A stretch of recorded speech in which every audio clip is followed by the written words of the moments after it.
Yeah, I was just about to come find you. Let's... Now sprout to life the storm. Then on that breeze the music leaves, fading into distant memories. Seek the place where wind and tale entwine, and once there, make 3 riddles into verse, and 3 melodies into song. For in poetry and song will this story start to blossom.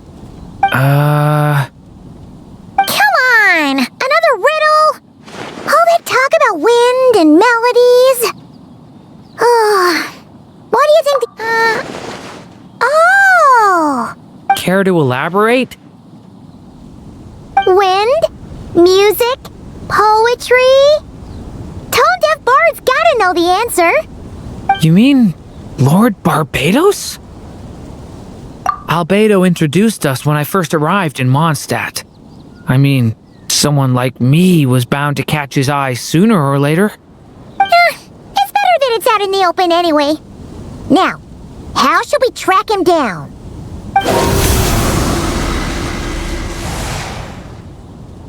I'm pretty sure he's already caught wind of what's going on here. Why don't we just see where the wind takes us? Right. He definitely makes it easy to forget he's a real god sometimes.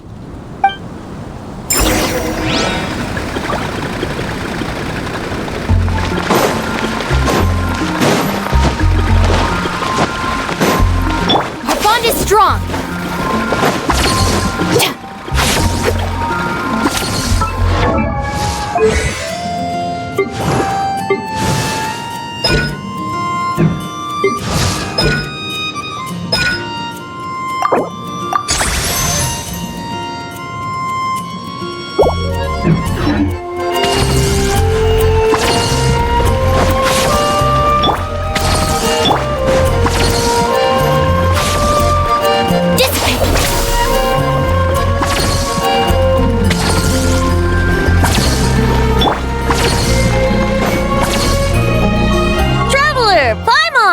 What a sight for sore eyes!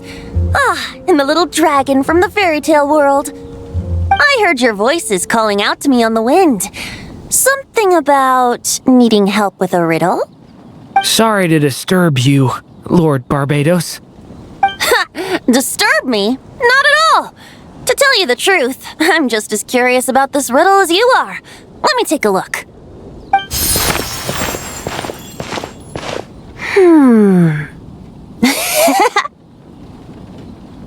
What is it? Did you figure out the answer? 3 riddles and 3 melodies. That sure takes me back. The answer you seek lies hidden in memory. Looks like running to Tone-Deaf Bard was the right call after all. Long ago, those mages came to Mondstadt, seeking to test their strength against mine. But I replied, let us make music, not war, and resolve our conflicts through song. So I strummed my lyre and sang them this verse. Oh wind, welcome now, my guests. Pass through verdant leaves unseen, where shape your formless self may take, and offer up a graceful scene, a fleeting gift for welcome's sake. Leap at the edge of a sea of clouds, where land meets sky and sky meets ground. There frighten off the noisy crowds and bring my guests a calm profound. Fly beneath the stars up high, where mortal noise is swept aside, that my dear guests with starry eyes may share the dreams they hold inside.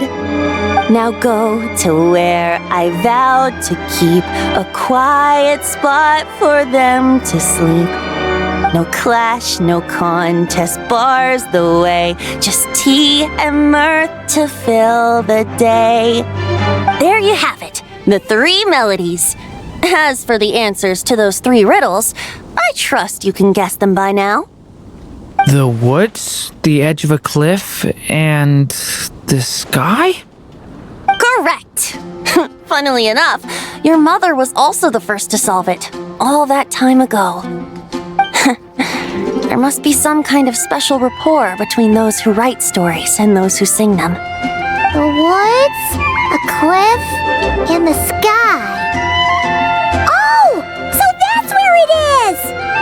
I suppose the spot that answer points to is where you're headed next. But you should know, after solving my riddle, the mages even accepted my proposal and made that location their official meeting spot. And going by what your book is suggesting, once you found it, you might want to try playing the melody I just shared with you. Guess you can be pretty reliable when it counts, huh? Great Animal Archon? Thanks for the help, Lord Barbados.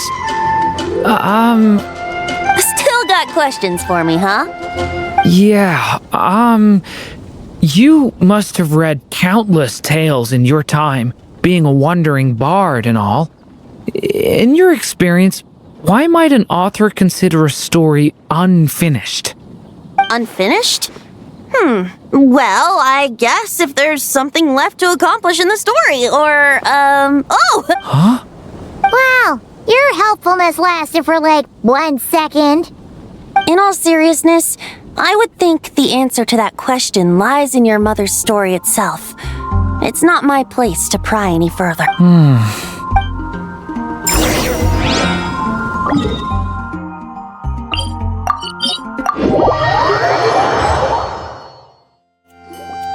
Okay, we're here!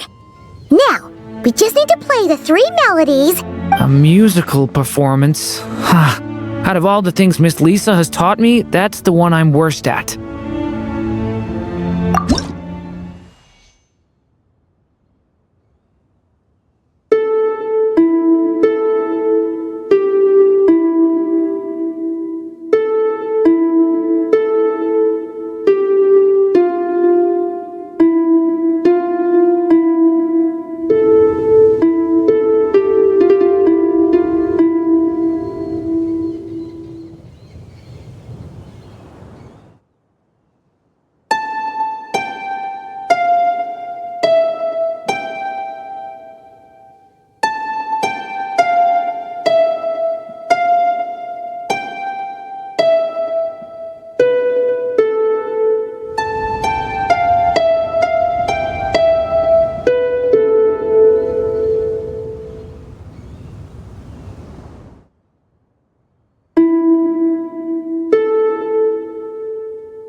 Even a war that shook the world could not halt the witches' gatherings. Yet even so, with the passing of time, 3 of their teacups no longer came to be set. The witches did not linger long in sorrow, for the story witch had brought glad tidings of her own. Born was her dragon child, safe and sound. Her fellow witches offered up their blessings, eagerly debating how to celebrate the child's birth.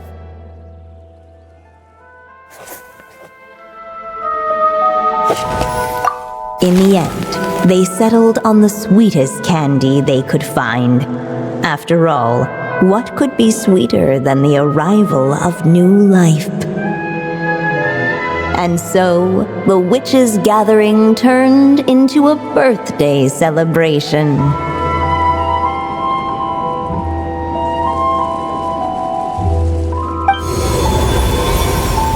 So, we're back in the story world, huh? As if from nowhere, new guests appeared at the witches' table. Perhaps they too had come to celebrate the dragon child's birthday. Yet while everyone else was busy thinking about what kind of gift to offer, these 3 seemed to have come empty-handed. Hardly the recipe for a warm welcome to a birthday party, now is it? A gift? Hey, what's this all about? We only just found out this was a party. While the guests voiced their complaints and grievances, perhaps they should have been wondering what kind of gift to give instead. So, we need to bring a gift to advance the story? Perhaps it would be a good idea to... Why didn't you just say so?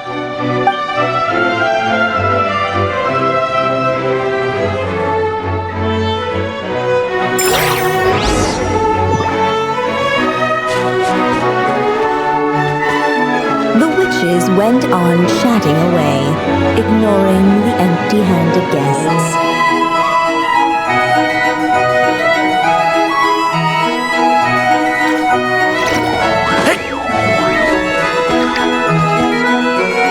The witches went on chatting away, ignoring the empty-handed guests.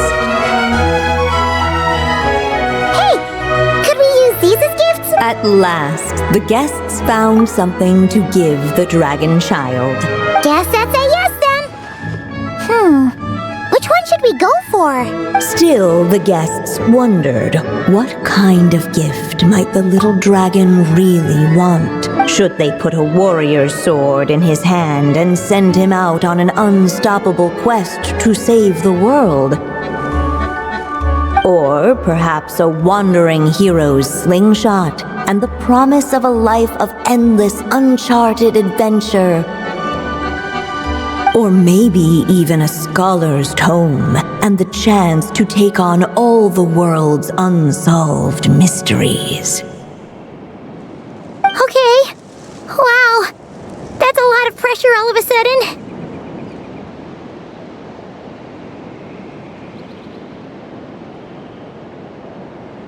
Oh yeah!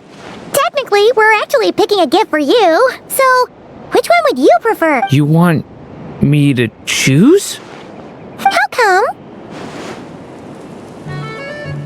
For as long as I can remember, I've spent most of my time living in the stories my mother created. I always thought my mother had everything written out for me already, just like the toy figures in Constellation Metropole. What I wanted to do with my own future. That's something I've never really thought about. What did I want back then? Sounds like this is the perfect opportunity to answer it then. It's been a while since you left Simulanka, and after everything that's happened... Then let me give it some thought.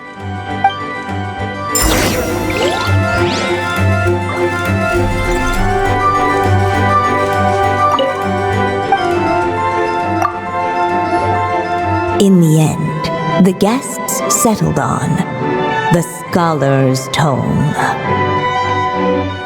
So you're the scholarly type, huh? I just feel like I should learn more about the way the world works. What makes you say that? I'll give you an example. Did you know that in Mondstadt, using fire to catch fish is a punishable offense?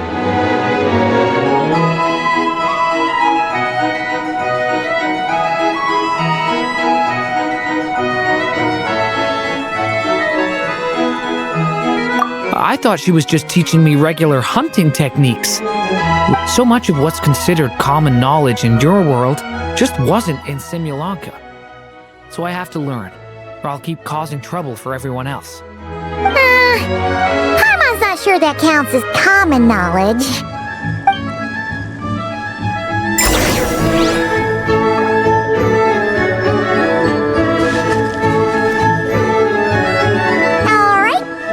Let us in now that we've got a gift, right? Hello there. Brought a gift this time. The newly arrived guest presented his gift, wishing the little dragon a future as a wise and accomplished scholar. Accepting the guest's blessing, the story witch invited him and his friends to take their place around the table. Finally, she could introduce them all to her dragon child, telling all in attendance about the moment of his hatching, and of course, the name he'd been given. It was then that the seer witch, diviner of the stars, withdrew her gaze from the heavens and turned a sorrowful glance upon the little dragon. You gave him the same name as that evil dragon? That's right. But the life I intend for him shall be very different. What folly to love so blindly. For as you must know, a name is the mirror of destiny itself. He who bears an evil dragon's name must also inherit the fate of its previous owner. His fate has been foretold. Then I'll rewrite it. The witches at the table fell silent, for they knew the seer witch's words had never once proven wrong. Yet, just as clearly, they recognized the story witch's resolve, for there is scarce a force in this world more fearsome than a mother's love. At last, the merry witch stepped forward, dispelling the uneasy silence. So be it. Then we'll all lend a hand. Together, we shall rewrite this child's fate. You mean to defy one of the fundamental rules of this world? I refuse to be shackled by such rules. Besides, this is a witches' gathering, is it not? What could be more fitting a subject for this occasion than to defy them? Oh, sounds like an interesting experiment. I suppose, were we to succeed in this endeavor, we might bring a touch of wonder to this otherwise dreary sky of stars. The merry witch finally talked them all round, just like she had done many times before.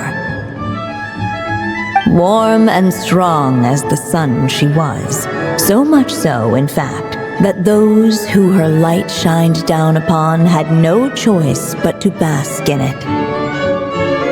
And so the witches readied their gifts, 3 marvels of the cosmos.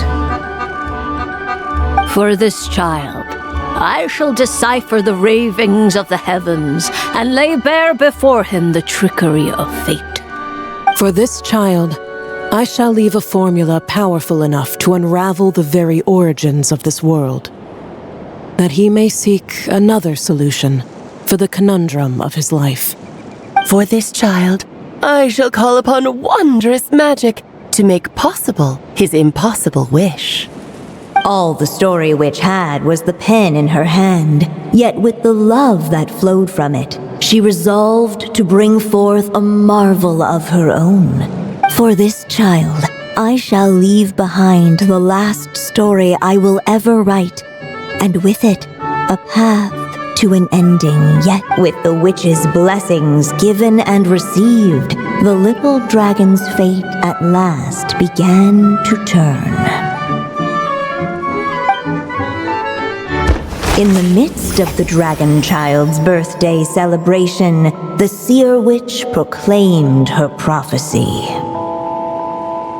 The child had been given the evil dragon's name, and with it, the burden of its fate. But hearing this, the story witch vowed to rewrite it all, for such was her love and resolve. And so the other witches offered their gifts in turn, marvels as rare as any in the cosmos. Together, they sought to test one of the fundamental laws of this world, in part to support a mother's love, and in part to sate their own curiosity. Oh, and I almost forgot. Our new guests came bearing blessings of their own. Who knows? Perhaps this extra dash of wisdom might be all the little dragon needs to change his fate.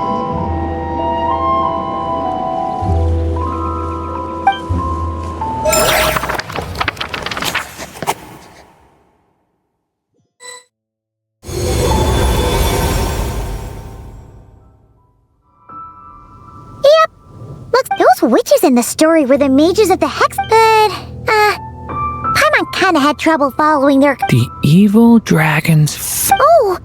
Is that what you're worried about? But didn't we already... The mages must have had a hand in that, too. Also, I was just thinking, which part of the story are we even meant to be completing? Oh... It feels less like we're filling in the gaps and more like we're adding something new altogether. But we use the ink, right? And the book hasn't given us any more clues, so... Yeah, I guess we're doing something right. Maybe I'm overthinking things. It's just... this is my mother's final wish. Anyway, thanks for all your help. I'll let you know as soon as the book reveals a hint about the next chapter. Okay then! See you in the next chapter!